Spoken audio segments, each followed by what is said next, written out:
আমার নবী জাহান্নামে 6 ধরনের নারীকে দেখেছেন মেরাজের রাতে।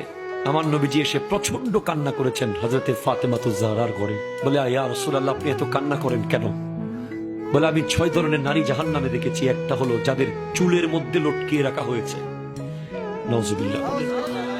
2, যাদেরকে জিহ্বার মধ্যে লটকিয়ে রাখা হয়েছে।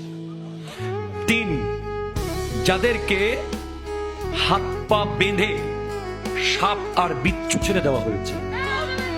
4, যাদের মাথা হয়ে গেছে কুকুরের মতো, গা হয়ে গেছে গাধার মতো।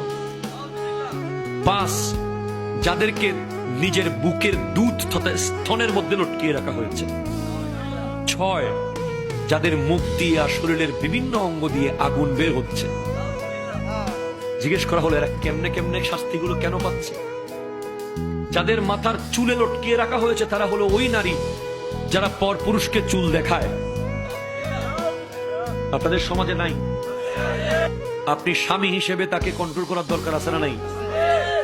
যে সমস্ত নারীর চুল কোনো বেগানা পুরুষ দেখবে, ওদেরকে কিয়ামতের মাঠে জাহান্নামে চুলের মধ্যে লটকিয়ে রাখা হবে। 2, যে সমস্ত নারী স্বামীর সাথে তর্ক করে কথায় কথায়,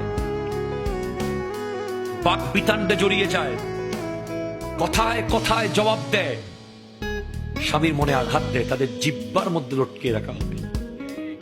জানিয়ে দেবেন আপনার ওয়াইফকে।